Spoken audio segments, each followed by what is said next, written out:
Topic शुरू करेंगे, एक न्यू कहें कि एक नया चैप्टर हम लोग शुरू करेंगे जिसका नाम है ह्यूमन रिप्रोडक्शन, मानव जनन।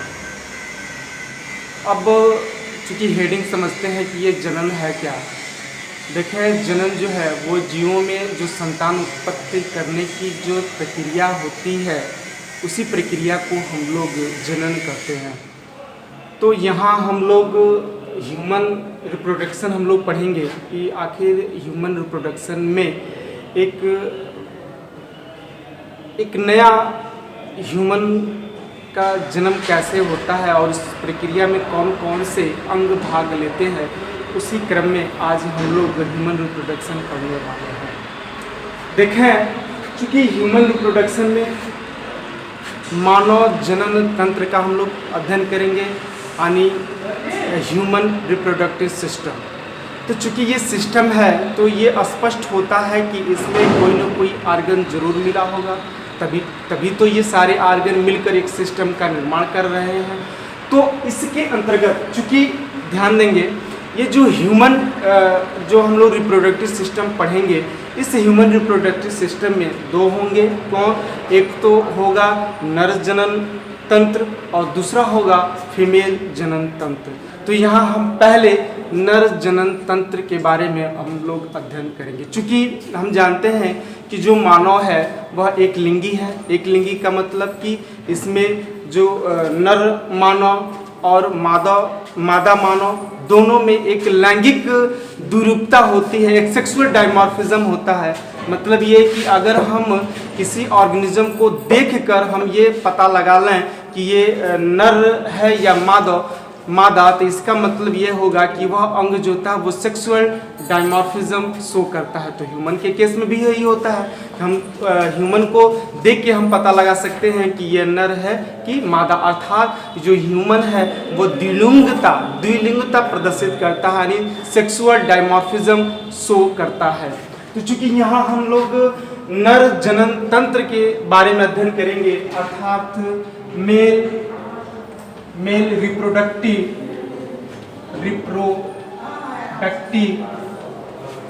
सिस्टम, मेल रिप्रोडक्टिव सिस्टम का अध्ययन करेंगे। अब देखें कि इसके अंतर्गत जो अंग हैं, इसके अंतर्गत जो ऑर्गन हैं, ये जो ऑर्गन वो इस मेल रिप्रोडक्टिव में जो ऑर्गन है उस ऑर्गन को हम लोगों ने दो भागों में बांट दिया है। पहला primary sex organ, primary sex organ, और दूसरा सेकेंडरी सेक्स ऑर्गन। अभी हमने इस ऑर्गन को हम लोगों ने पूरे जो सिस्टम का जो ऑर्गन है इसको हम दो भागों में क्यों बांटा है, अभी हम लोग देखेंगे। पहले ये जाने कि इस दोनों के अंतर्गत कौन कौन से अंग आएंगे जो एक ऑर्गन सिस्टम, एक अंग तंत्र का निर्माण करेंगे। तो चूँकि प्राइमरी जो सेक्स ऑर्गन होगा उसमें केवल एक ही ऑर्गन है और उसका नाम है वो है टेस्टिस, जिसको हम लोग हिंदी में वृषण कहते हैं। और सेकेंडरी सेक्स ऑर्गन में कई सारे अंग हैं। पहला जो होगा वो है स्क्रोटम, दूसरा है इपिडिडाइमिस,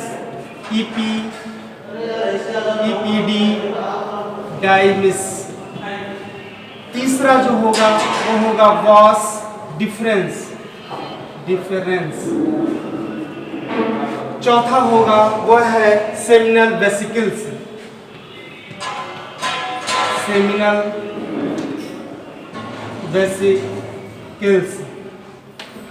पांचवा जो होगा, पांचवा है प्रोस्टेट ग्लैंड,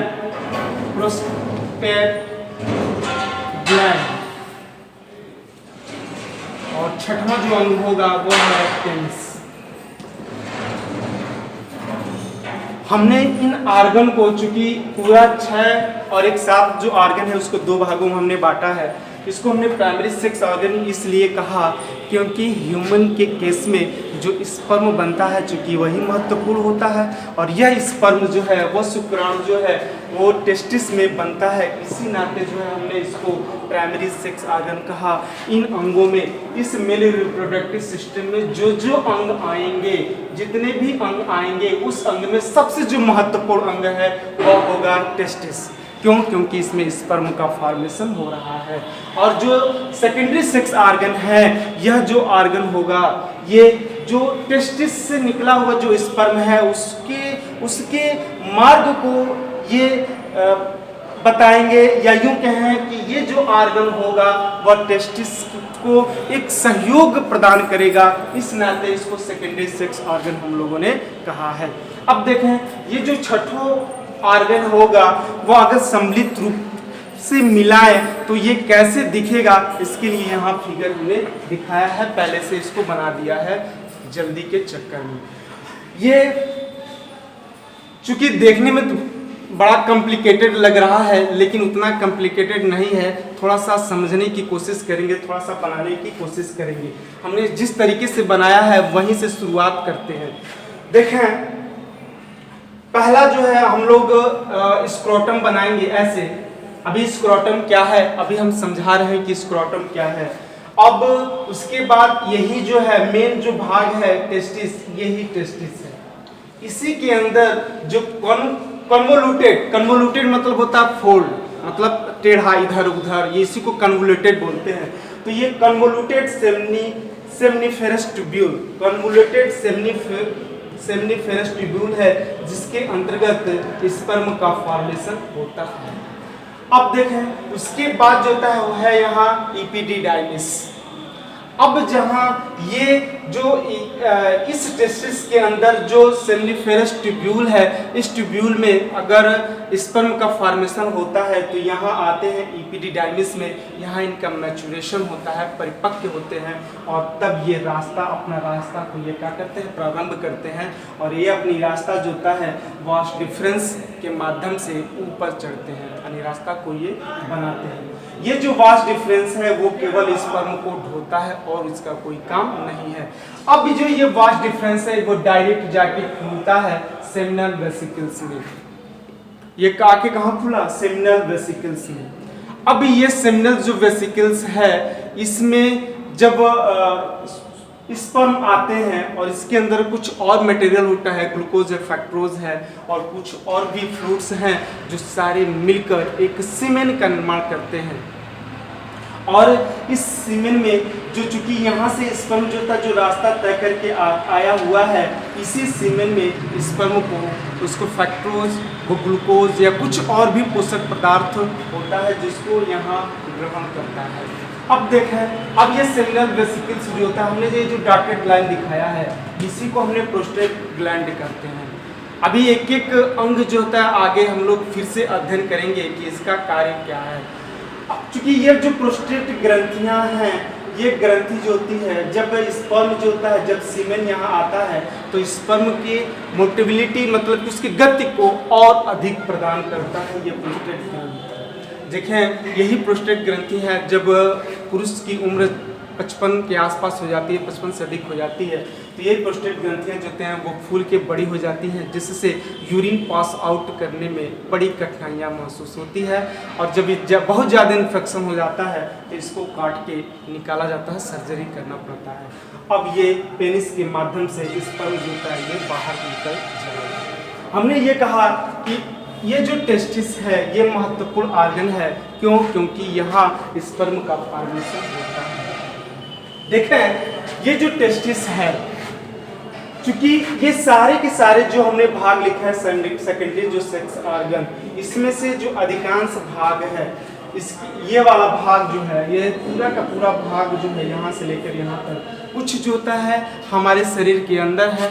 मतलब कि ये जो रिप्रोडक्टिव सिस्टम में जो जो ऑर्गन है, इस ऑर्गन में कुछ ऑर्गन जो होता है हमारे शरीर के बाहर है और कुछ ऑर्गन जो होता है हमारे शरीर के अंदर है, यानी एब्डोमिनल भाग में है, पेट वाले भाग में है। उसमें से टेस्टिस को देखें तो टेस्टिस भी जो होता है वो एब्डोमिनल से बाहर हो जाता है, वह ये जो टेस्टिस है वो स्क्रॉटम में, ये जो झिल्ली देख रहे हैं ये झिल्ली इसी स्क्रॉटम में आकर उतर जाता है, पेट से बाहर निकल कर इसी स्क्रॉटम नामक जो झिल्ली है आके लटक जाता है। अब ये समझें कि ये लटकता क्यों है, ये शरीर के बाहर क्यों आ जाता है। वो इसलिए क्योंकि इसके अंदर जो सेमिनिफेरस ट्यूब्यूल है और इस ट्यूब्यूल के अंदर जो स्पर्म का फॉर्मेशन होने वाला है या हो रहा है, यह जो स्पर्म है वो टेम्परेचर के लिए बड़ी सेंसिटिव है। अगर अधिक टेम्परेचर हमको मिलेगा, अगर हमारे शरीर से अधिक टेम्परेचर को मिलेगा तो ये जो स्पर्म है वो बनता नहीं है। इसी नाते जो होता है ये पूरा का पूरा जो टेस्टिस है वह एब्डोमिनल से निकलकर स्क्रॉटम में आकर शरीर से बाहर लटक जाता है, केवल स्पर्म के मैचुरेशन के लिए, स्पर्म के फॉर्मेशन के लिए। चूँकि स्पर्म के फॉर्मेशन के लिए हमारा जो शरीर का जो टेम्परेचर है लगभग जो 37 डिग्री सेल्सियस का जो तापमान है हमारे शरीर में, इससे इतना टेम्परेचर पे ये स्पर्म नहीं बनता है, उसको और कम टेम्परेचर चाहिए, 2 से 3 डिग्री सेल्सियस जो है वो कम टेम्परेचर चाहिए। इसी नाते जो होता है यह टेस्टिस जो होता है वो एब्डोमिनल से निकल जाता है। और ये निकलता कब है, जब ये कोई नर बच्चा अगर माता के गर्भ में पल रहा है तो 8वें या 9वें महीने में ये जो टेस्टिस है वह एब्डोमिनल पार्ट से बाहर निकल जाता है। ध्यान देंगे कभी कभी ये जो टेस्टिस है वह 8वें या 9वें महीने में उसके बच्चे के पेट से नहीं निकल पाता है, एब्डोमिनल वाले पार्ट से ये जो टेस्टिस है नहीं निकल पाता है, तो उस कंडीशन को हम क्रिप्टो ऑर्किडिज्म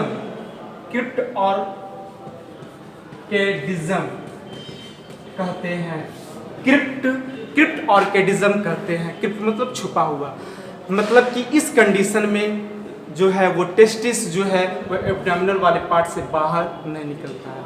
अब ध्यान देंगे जब ये टेस्टिस जो है एब्डोमिनल वाले पार्ट से बाहर नहीं निकलेगा तो जाहिर से अगर शरीर में रहेगा तो टेम्परेचर अधिक मिलेगा, और इस स्थिति में जब वो बच्चा यौनावस्था को प्राप्त करेगा तो उस स्थिति में उसका स्पर्म उसके शरीर में, उसके टेस्टिस में स्पर्म का फॉर्मेशन नहीं हो पाएगा। चूँकि अगर नहीं निकलता है तो अगर इसके सलूशन भी है कि अगर समय रहते हुए अगर पता चल जाए कि क्रिप्टो ऑर्किडिज्म बच्चा है तो थोड़ा सा सर्जरी करके उस टेस्टिस को एब्डोमिनल वाले पार्ट से बाहर निकल सकता है और फिर वो बच्चा सामान्य की तरह से व्यवहार करने लगेगा। ध्यान देंगे इसी टेस्टिस में कुछ और हेडिंग है, जैसे पहला है कैस्ट्रेशन।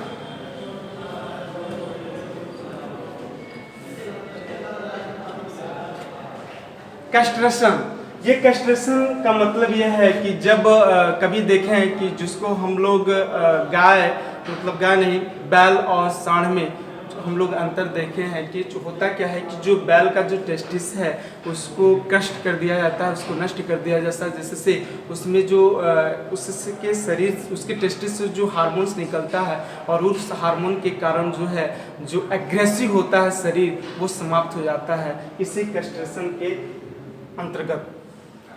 और वह बैल एक नॉर्मल की तरह से, एक सामान्य की तरह से व्यवहार करता है और किसान उसको जिस तरीके से चाहे उसको उपयोग में लेता है। कभी कभी जो होता है एक